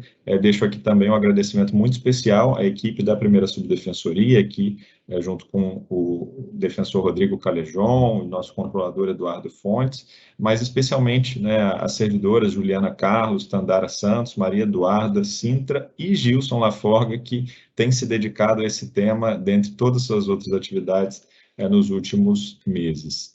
William, agradecer mais uma vez, parabenizar aqui a Ocupação São João, já foi palco de diversas posses populares de defensoras e defensores e recebeu tão bem a plenária. Transmitirei aos Floresvalb, ele ao Conselho Nacional de Defensoras e Defensores Gerais, seguramente a sua mensagem de agradecimento pela presença do Rafson, defensor-geral da Bahia, nesse evento. Cumprimento também, como bem trazido em sua fala, também na fala do conselheiro Augusto, a importância da mobilização que foi feita, diversos atores, e aqui em relação à sociedade civil, que traz um elemento muito importante, acho que você trouxe a palavra reaproximação, reconexão, que também nos responsabiliza, enquanto instituição, sempre que esse processo de aproximação vem com reconhecimento e também com a importância que tem no momento político-social que enfrentamos, como já destacado aqui pelo conselheiro Juliano, pelo conselheiro Luiz Gustavo também, com o aumento do empobrecimento e da demanda pelo trabalho da Defensoria Pública. Mas faço esse destaque, claro, já consulto na sequência a equipe da comunicação sobre a possibilidade de incluir o link no relato do Conselho, para que mais defensoras e defensores, servidoras e servidores possam também, querendo subscrever, seguramente teremos uma adesão bastante massiva em relação ao documento produzido pela ouvidoria, pelo Conselho Nacional de Ouvidorias. Na mesma linha, em relação a esse tema, agradeço aqui mais uma vez os registros da PADEP, do conselheiro Augusto, em seu nome, todo o trabalho da Rivana e da equipe da ANADEP, em relação a essas ações e todas as pautas que temos enfrentado em conjunto. Também vejo, Augusto, sempre um crescente na aproximação de trabalho entre as associações, as defensorias gerais, e é importante, trabalhamos com a identidade de interesses e de temas comuns, então fica aqui esse elogio, a permanente abertura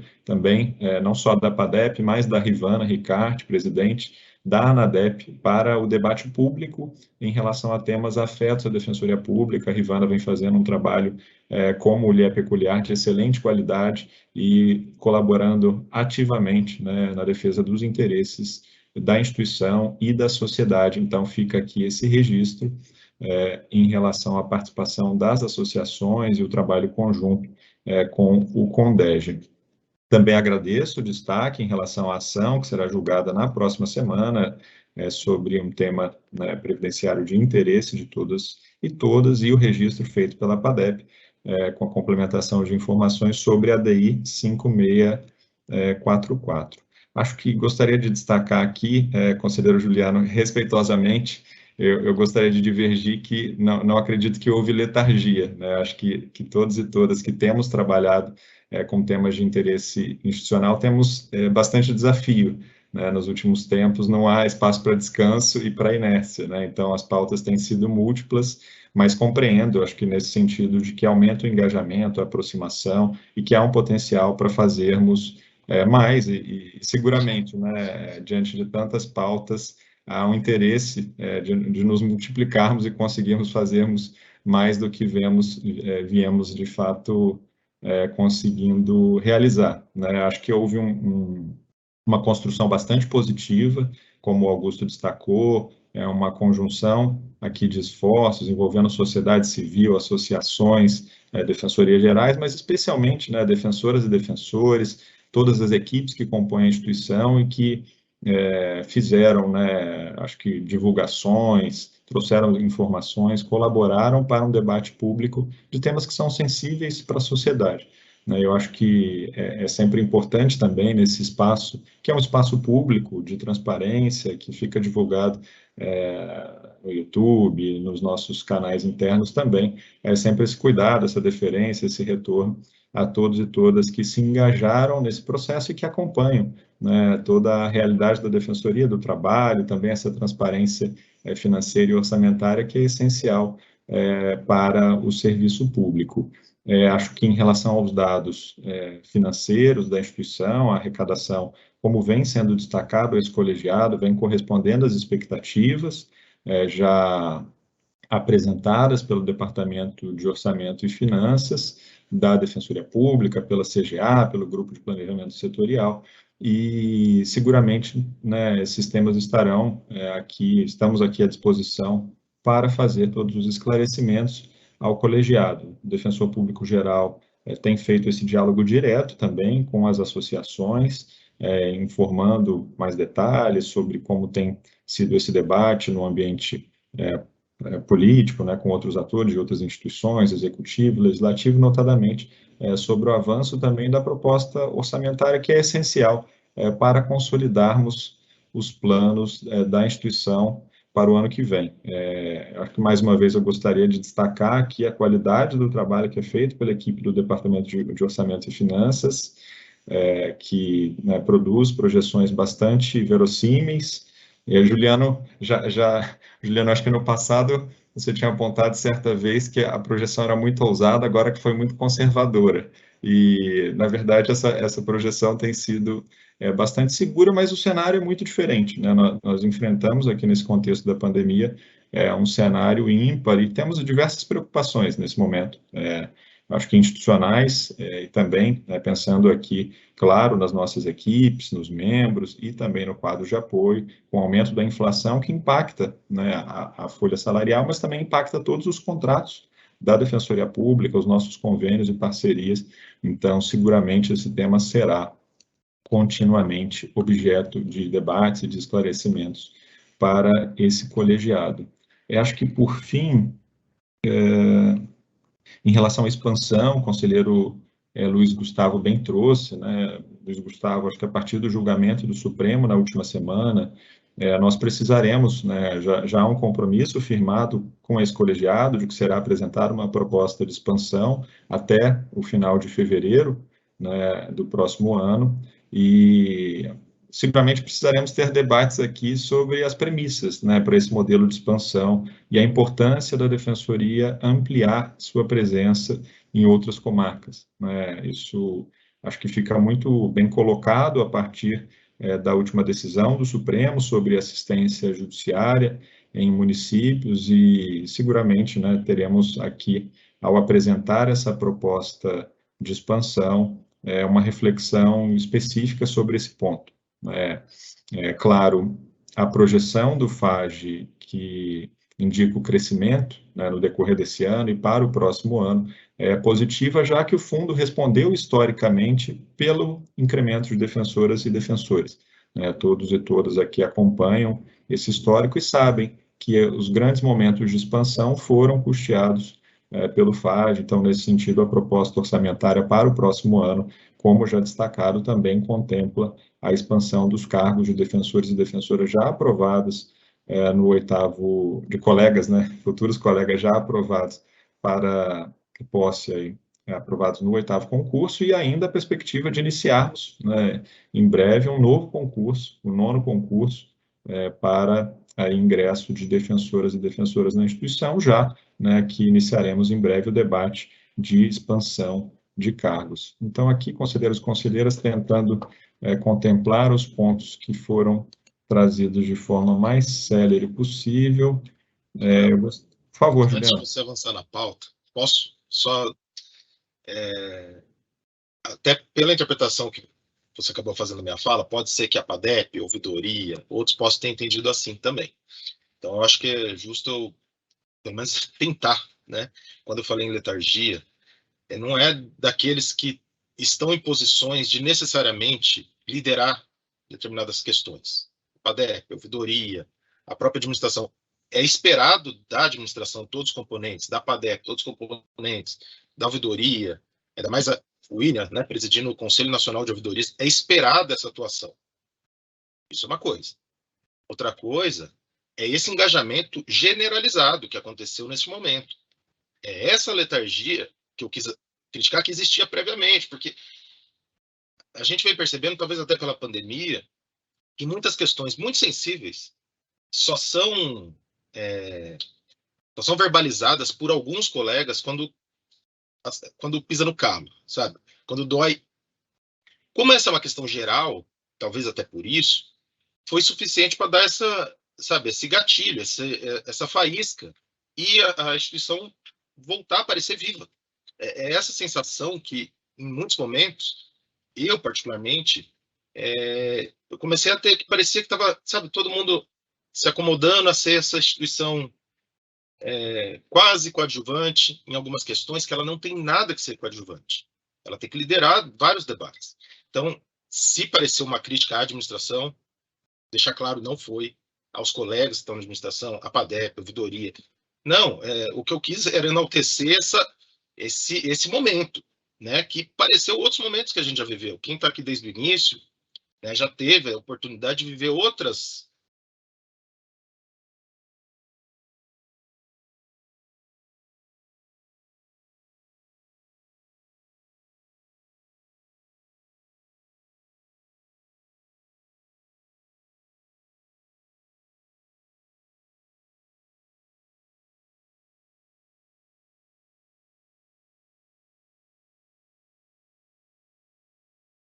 Eu achei que eu travei, mas eu acho que o conselheiro Juliano também travou a fala, e a minha internet demorou aqui. Juliano, se o conselheiro estiver nos escutando, a imagem travou, a gente vai aguardar um pouco o restabelecimento da conexão para que a gente possa prosseguir. Travou para todo mundo, viu? Para mim também, caiu para todos. Obrigado, William. Vamos esperar um pouco, até para também não responder aqui ao conselheiro Juliano sem a presença dele. Verifico que ele está saindo aqui, já deve reingressar. Então, aqui mais uma vez aproveito, né, para também estender os agradecimentos aqui sobre os primeiros eventos do ciclo de conferências a todos os colegas que participaram como moderadores dos debates, né? Tivemos aqui integrantes do NESC, 6 integrantes do NESC que participaram no domingo, também no sábado contamos com a colega Luciana Jordão, que participou voluntariamente no eixo de política de atendimentos, educação e direitos, propiciando ali debates de qualidade sobre os temas colocados para discussão. Vamos aguardar mais o retorno do conselheiro Juliano, já que na sequência nós passaremos a ordem do dia. Já aproveito aqui para comunicar a todo o público que nos acompanha. Eu vejo o Juliano de volta. Juliano, já vou devolver a palavra, só estava fazendo uma comunicação antes de a gente adentrar, esperando o seu retorno aqui, obrigado, que nós teremos uma exceção à pauta na sequência, né, além da pauta já divulgada no Diário Oficial, mas ao término da fala do conselheiro Juliano, eu faço esse destaque novamente. Então, Juliano, o vídeo para mim aparece ainda um pouco travado, não sei se é a minha internet aqui também, mas vamos tentar. Com a palavra, por favor. Então, o roteador aqui, ele está me perseguindo. De vez em quando ele apaga. E aí demora para retomar a frequência que normalmente a gente usa aqui, que eu acho que é 5. Enfim, eu não sei que momento travou para vocês. Acho que eu não critiquei a operadora, mas acho que ela que me derrubou aqui. Enfim. Como eu venho falando, Pitanga, eu acho que, assim, na essência, resumindo, acho que já tinha dado para entender, né? A questão era essa causa maior, né? Como um gatilho mesmo para a instituição, às vezes, ela precisa, às vezes, todos precisamos, em algum momento, né? De uma causa que nos tire das questões menores do dia a dia. E essa foi uma, né? E eu acho que foi muito bem capitalizada. CONDEG, ANADEP, Conselho Nacional de Ouvidorias, sociedade civil, e eu vinha falando da importância de atores que não têm nada a ver com o meio jurídico entrar nessa discussão. Isso é muito significativo, porque é muito comum, sobre defensoria, as pessoas terem uma pequena noção, é quase um chavão, né? Advogado de quem não pode pagar, advogado de pobre, é assim que fala, né? E é essa noção que boa parte do público tem do que é defensoria.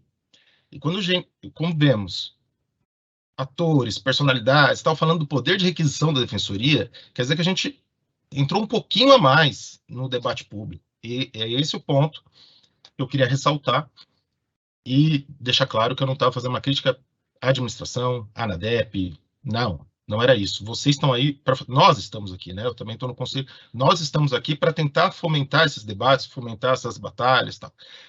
Mas nem sempre conseguimos. E nessa aconteceu, né? Por menor que seja a mobilização visível nas redes sociais, e eu nem tenho redes sociais, mas foi perceptível, né? Quem acompanha notícias, portal de notícias, várias pessoas falando desse assunto, né? Alguma contribuição teve para o que aconteceu, né? Para o pedido de vista, tal. Provavelmente é porque a mobilização aconteceu. Era isso sobre esse ponto. Agora, sobre a questão da previsão orçamentária, Rafael, de fato, vocês estão acertando, né? Eu tenho que reconhecer, estão acertando. Mas como acontece em todos os investimentos, em geral, administração de dinheiro, nem sempre porque a gente acertou quer dizer que a gente sabe o caminho, né? O maior problema, muitas vezes, é quando a pessoa acerta de primeira, ela acha que descobriu o mapa da mina. Na pandemia, foi uma previsão muito próxima do que realmente aconteceu, né? Mas vejam, como eu apontei no voto do processo do orçamento. A previsão orçamentária para o ano que vem, com gasto da OAB, está muito acima do que temos tido de gasto com a OAB. É nesse ponto que eu acho que foi muito conservador, porque estamos com uma dotação orçamentária praticamente toda empenhada já para este ano, mas a gente começou a usar o empenho deste ano julho ou agosto, se não estou enganado. Porque o empenho do ano passado que tinha sobrado foi suficiente para bancar quase todo o primeiro semestre nosso. Então, e a gente está prevendo o mesmo tanto para o ano que vem, considerando um aumento muito rápido da OAB, que nada indica que vai acontecer. Nada indica. Então, de fato, com relação à previsão do FAGE, até pelos órgãos do governo, que várias vezes falharam com a gente, a Defensoria teve problemas anos atrás, porque a previsão orçamentária para o FAGE considerava um crescimento X. E tivemos ano com crescimento 0, 1, enfim. Então, temos sempre ser cuidadosos. Eu acho que a administração está certa de ser cuidadosa, especialmente com relação ao FAGE. Mas talvez com algumas previsões de despesa, estamos sendo conservadores demais e está engessando o nosso orçamento para acelerar a expansão. Esse é o ponto. Se tivéssemos previsto um gasto menor para determinadas despesas, teríamos folga orçamentária, e folga nesse sentido, até pegando o gancho do Luiz, a Defensoria de São Paulo não tem folga nenhuma. A nossa instituição é muito pequena perto do que ela deveria ser para cumprir a Constituição. Então, o nosso orçamento não tem folga. Nós temos déficit, né, de orçamento para ser do tamanho que tínhamos que ser. Mas, considerando a realidade atual, o tamanho da Defensoria e que para ela é possível crescer de um ano para o outro, uma despesa prevista de forma mais próxima da real, por exemplo, com o convênio, liberaria orçamento para uma expansão mais acelerada da Defensoria em outras frentes. É isso que eu quis pontuar. Mas, enfim, não precisava fazer outra fala. Eu só queria me retratar se pareceu que eu fiz uma crítica. E, com relação ao orçamento, a gente vai ter esse debate ainda, espero, esse ano, né? Obrigado, Rafael.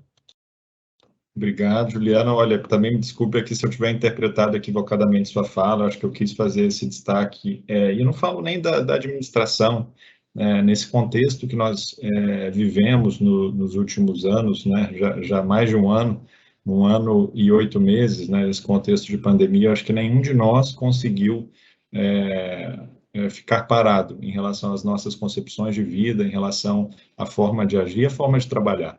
Acho que foi nesse sentido, Juliano, que eu quis indicar que não havia nenhuma letargia. Não falo, não tomei como uma crítica à gestão, pessoal, acho que é um momento de adaptação muito grande que todos vivemos.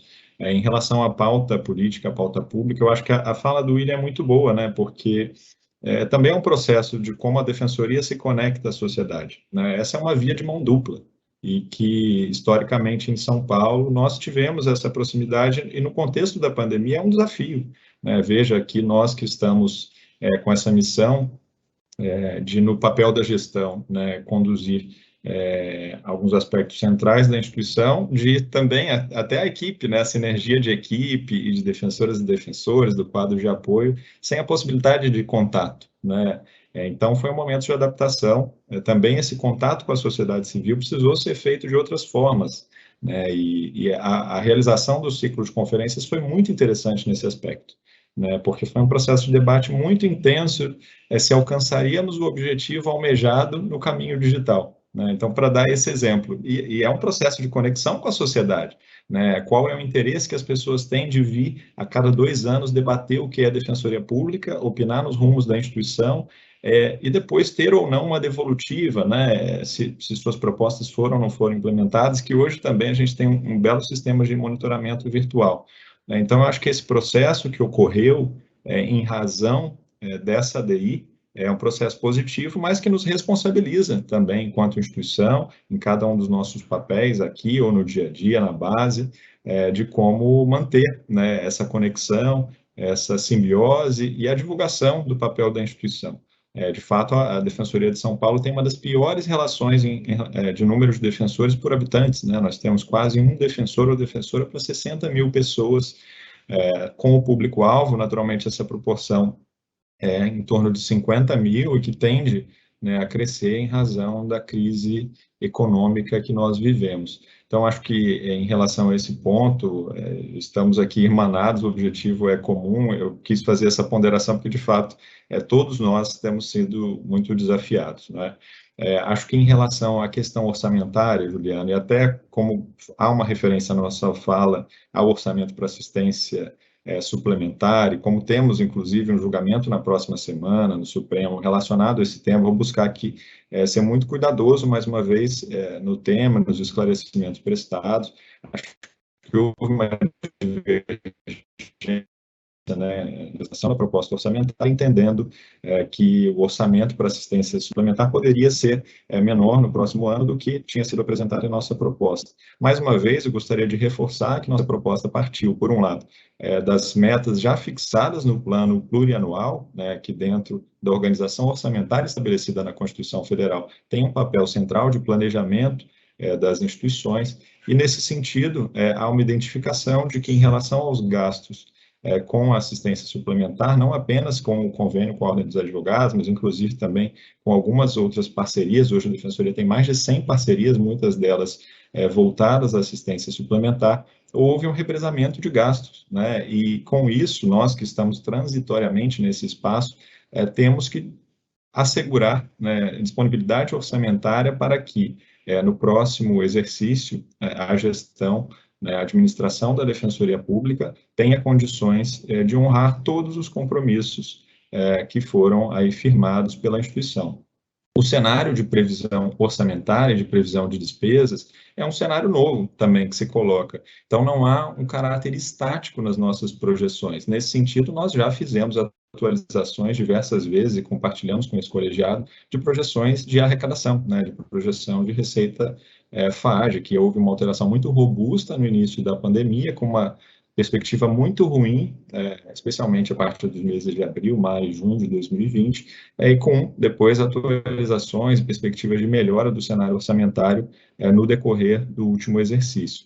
Da mesma forma, em 21, e não será diferente para 22, né? A previsão ela é feita considerando indicadores e circunstâncias de momento que podem melhorar ou piorar. Então, há um trabalho permanente do DOF, de monitoramento, de acompanhamento. Como todos e todas sabem, a informação sobre a arrecadação desse fundo se dá todas as semanas, no início da semana, quando nós temos, então, novidades em relação ao saldo arrecadado na semana anterior e, com isso, a atualização das projeções. Acho que, nesse sentido, eu destaco aqui, mais uma vez, o compromisso com esse colegiado de trazer informações e, claro, o compromisso que a Defensoria Pública tem com a transparência, sempre disponibilizando as informações pertinentes em seu site e também respondendo todos os pedidos que chegam pelos canais de acesso à informação, notadamente pelo Serviço de Informação ao Cidadão. Então, Juliano, eu acho que, conquanto haja uma divergência, né, a proposta orçamentária visa, mais uma vez, né, essa gestão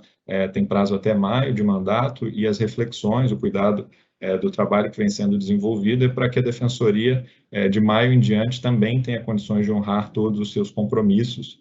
Acho que há uma complexidade de fatores que levaram no passado a dificuldades, como você mencionou, mas aqui pensando para o futuro, eu acho que há essa perspectiva positiva para o FAGE, torço, né, para que continue assim. Agora, claro, com a inflação, mesmo essa perspectiva positiva para o FAGE ganha outros impactos e outros contornos, e com isso também o trabalho de atualização de receitas e despesas do Departamento de Orçamento e Finanças vai estar atento a essas especificidades. Então, mais uma vez, não é um cenário estático, né? Realmente, se a previsão que apresentamos no orçamento tiver alterações para maior ou para menor, isso vai pautar a atuação da instituição daquele momento em diante, seja para um contingenciamento, seja para verificar a possibilidade de uma expansão maior, né, para atender o que foi disposto na emenda constitucional 80. Então, muita tranquilidade em relação a esse tema. Eu só faço esse registro até pelo contexto político e jurídico em que vivemos e pelos temas que temos em discussão na ordem do dia. Acho, então, aqui que talvez tenhamos superado aqui os pontos colocados nas manifestações de conselheiros e conselheiras, podendo ingressar dessa forma na ordem do dia. Nós tínhamos publicado no Diário Oficial 3 processos, mas há um pedido de exceção à pauta trazido aqui pelo conselheiro Juliano Bassetto em relação ao processo SEI 2021/0007019. Essa exceção tem como interessado, esse processo tem como interessado o defensor público Marcelo Bonilha Campos, e o assunto é um pedido de afastamento para participação no evento de lançamento e premiação do selo Defensoria Antirracista, evento que vai ser promovido pelo Conselho Nacional de Ouvidorias das Defensorias Públicas nos dias 23 e 24 de novembro de 2021. Aliás, aqui bem registrado esse tema pelo conselheiro William Fernandes. Esse processo tem como relator o conselheiro Juliano Bassetto Ribeiro. Então, Juliano, com a palavra. Obrigado, Rafael. Foi bom você contextualizar, porque o William já havia mencionado, né? Inclusive, os dois colegas, né, que foram convidados, recebi ontem, né? Mas eu consegui analisar, eu achei bom já acrescentar hoje na pauta. Só ver se eu consigo organizar minha tela aqui para conseguir ler vendo vocês.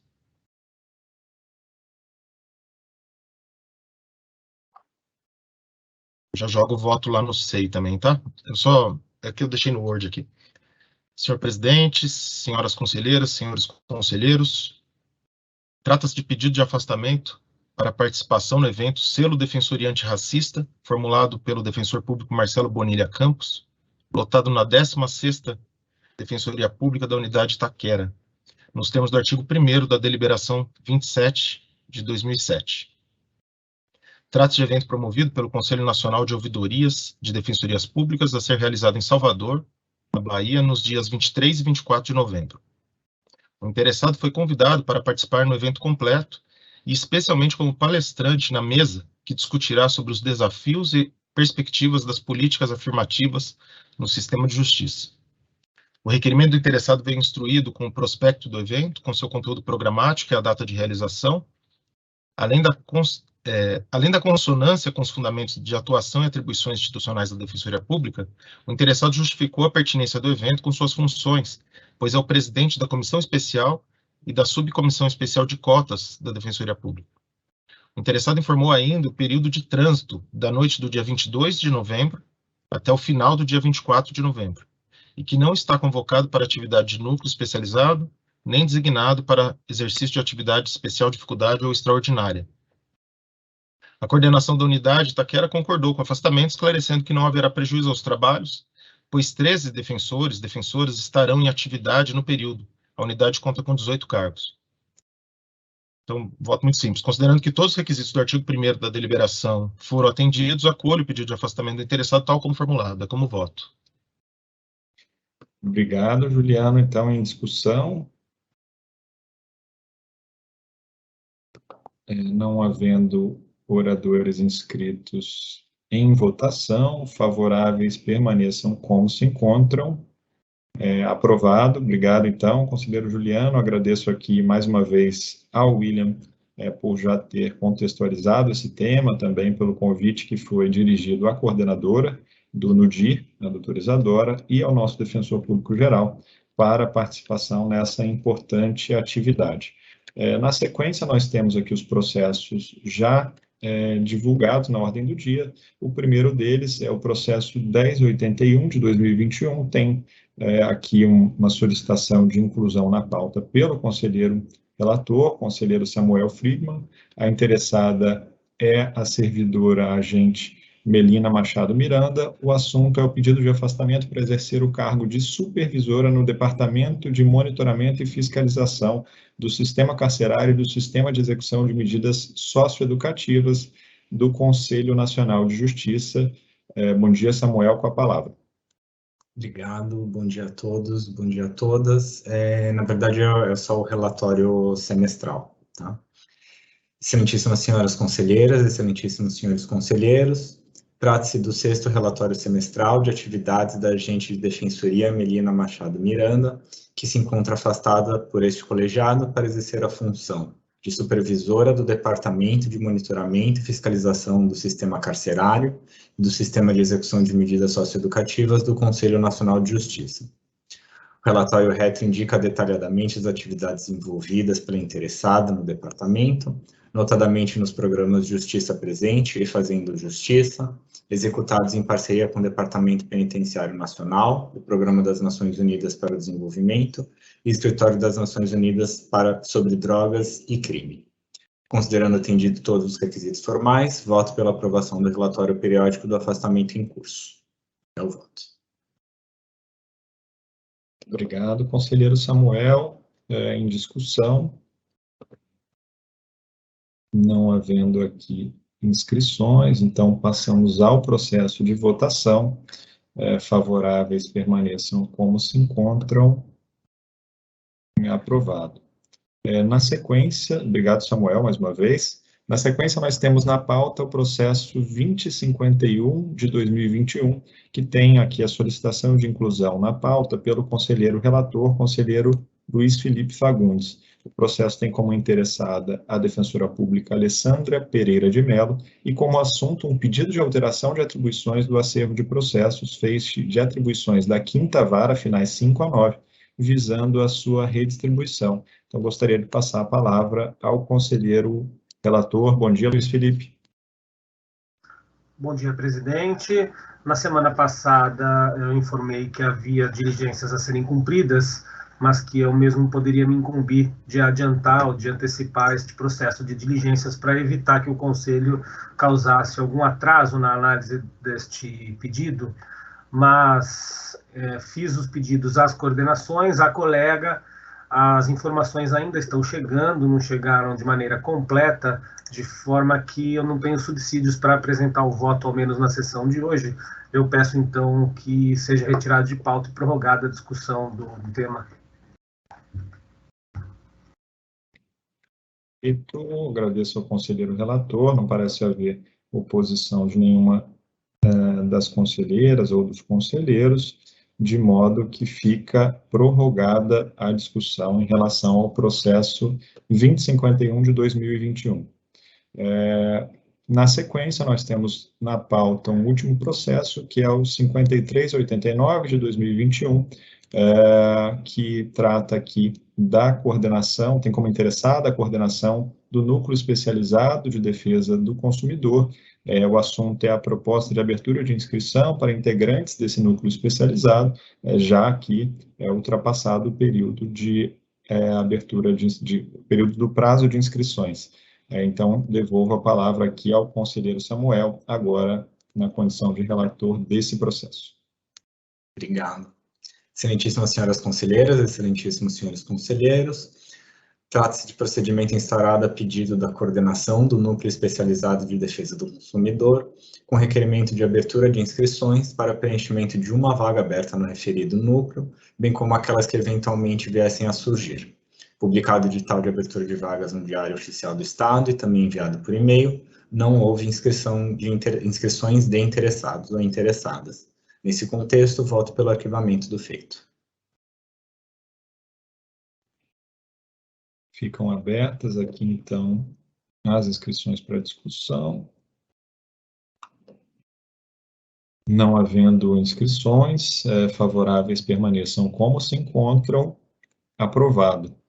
Então, conselheiros e conselheiras, eram esses os processos constantes da ordem do dia de hoje, a razão pela qual agradeço aqui a todos e todas, também agradeço mais uma vez as equipes responsáveis pela transmissão e também pela comunicação, já deixando aqui o registro, né, do pedido feito pelo nosso ouvidor-geral em relação à inclusão de um link no relato do Conselho. William, nós traremos a devolutiva à ouvidoria geral em relação ao seu pedido. Então, obrigado mais uma vez, conselheiros e conselheiras. Até a próxima semana.